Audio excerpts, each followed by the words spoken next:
सुबह के समय किचन बहुत ही ज़्यादा फैल जाता है। किसी को दूध चाहिए, किसी को चाय चाहिए, किसी का टिफ़िन पैक करना है, किसी को लंच चाहिए। तो बस बच्चे और पति के स्कूल और ऑफ़िस जाने के बाद जो मैं है किचन सबसे पहले क्लीन करती हूँ।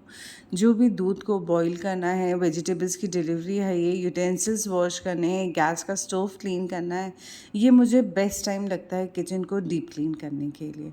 तो बस रोज़ सुबह कम से कम 15 से 20 मिनट मैं अपनी किचन को ज़रूर देती हूँ, जिससे कि जो भी चीज़ें हैं वो बिल्कुल साफ़ हो जाएँ और ऑर्गेनाइज़्ड रहें। जितनी देर में मैंने गैस स्टोव के ऊपर पानी डाला, जिससे कि जो भी चाय गिरी होगी, दूध गिरा होगा, वो सब कुछ एकदम सॉफ्ट हो जाएगा, उतनी देर में जो मैं है किचन को अच्छे से क्लीन कर लूँगी और जितना भी सामान फैला हुआ है वो सब अपनी जगह पे ऑर्गेनाइज़ कर लूँगी। ये यहाँ पे मैंने सोप डिश डाला है और उसके अंदर वाटर ऐड करा है, क्योंकि इसकी जो कंसिस्टेंसी होती है वो बहुत ही थिक होती है।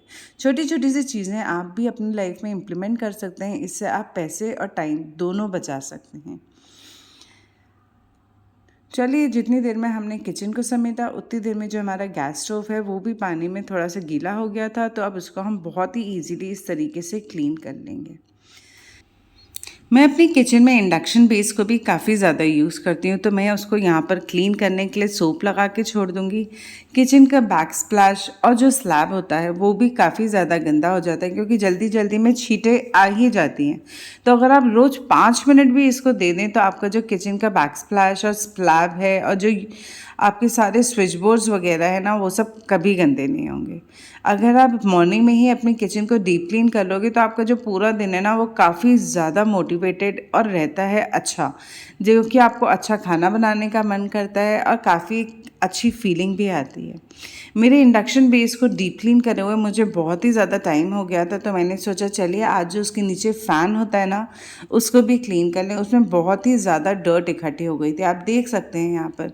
तो बस एक पुराने टूथब्रश की हेल्प से मैं धीरे-धीरे करके जो इसकी डर्ट है वो भी बाहर निकाल लूँगी और फिर इसको गीले कपड़े से वाइप करके क्लीन कर लूँगी। आजकल हम बहुत ही ज़्यादा इक्विपमेंट्स अपनी किचन में रख लेते हैं, क्योंकि आजकल वायरल ट्रेंड्स वगैरह बहुत ही चल रहे हैं।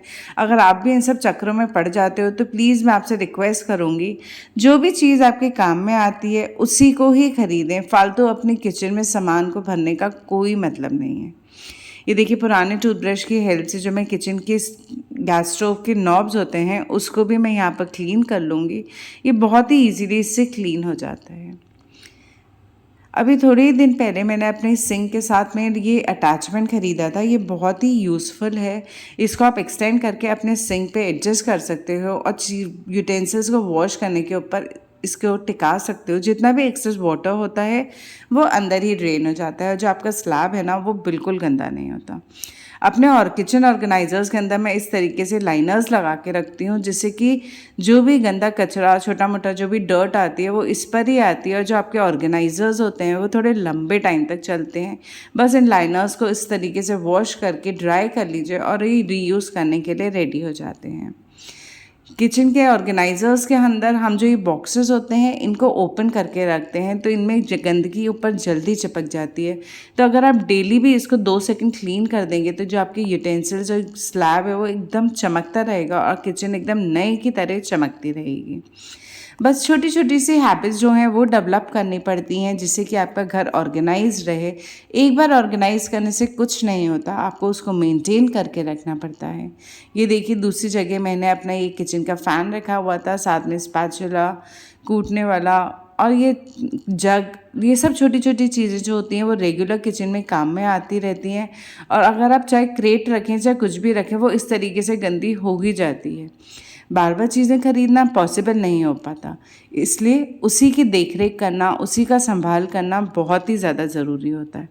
चलिए, जितनी देर में वो सारे ऑर्गेनाइज़र्स के जो लाइनर्स हैं वो ड्राई हो रहे हैं, यहाँ पर हम जो किचन का स्टोव है उसको वापस से रेडी कर लेते हैं और ब्रेकफास्ट बना लेते हैं। आज मैं ब्रेकफास्ट में बना रही हूँ बहुत ही हेल्दी पनीर पराठा, लेकिन थोड़ा डिफरेंट स्टाइल में। यहाँ पे मैंने लिया है ग्रेटेड कैरेट, अनियन, पनीर, उसमें डाला नमक, मिर्ची, थोड़ा सा ऑरिगेनो, चिली फ्लेक्स और धनिया पत्ता। बस इसको स्टफ़ करके हम पराठा बना लेंगे। इसके अंदर जो स्टफ़िंग है वो हम बहुत ही ज़्यादा फिल करेंगे, जिससे जो पराठा है बहुत ही हेल्दी, फिलिंग और एक ही पराठे में आपका अच्छे से स्टमक भी फुल हो जाएगा और सारा न्यूट्रिशन भी मिल जाएगा। तो बस यहाँ पे जो स्पून की हेल्प से मैं इसके अंदर जो स्टफिंग है वो फिल कर लूँगी। और क्योंकि हम स्टफिंग को ज़्यादा फिल करेंगे तो इसको रोल करने का जो तरीका है ना वो बहुत ही ध्यान से देखिएगा। आप इस तरीके से थंब से अंदर की तरफ फिलिंग को पुश करते रहिए और फिर रोल करिए, और इसके बाद जो भी एक्स्ट्रा आटा इस तरीके से बचता है उसको पिंच करके निकाल लीजिए। तो इससे जो आपका पराठा है वो पतला भी बनेगा और फिर भी उसके अंदर जो फिलिंग है ना वो काफ़ी ज़्यादा हो जाएगी। जब भी हम किचन में ज़्यादा काम करते हैं तो हम भूल जाते हैं कि हेल्दी खाने की ज़रूरत तो हमें भी है। तो बस यहाँ पे बहुत ही हेल्दी सा पराठा बनके रेडी हो चुका है। आप देख सकते हैं पराठा बहुत ही टेस्टी लग रहा है, और इसको भी हम खाने वाले हैं कर्ड के संग और थोड़ी सी ग्रीन चटनी के संग। जितनी देर में हम ब्रेकफास्ट करके उठेंगे जो भी ऑर्गेनाइजर्स हैं वो सब ड्राई हो जाएंगे और हम सारी चीज़ों को अपनी जगह पे रख देंगे। ये सब कुछ करने के लिए मुझे आधे घंटे से ज़्यादा का टाइम नहीं लगा होगा, और जो मेरी किचन है वो बिल्कुल चमक गई।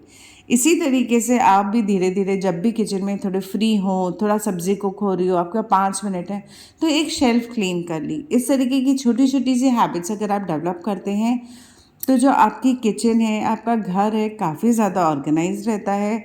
और लाइफ को मेंटेन करके रखना, मैनेज करना, एक लाइफस्टाइल मेंटेन करके रखना बहुत ही ज़्यादा सिंपल हो जाता है।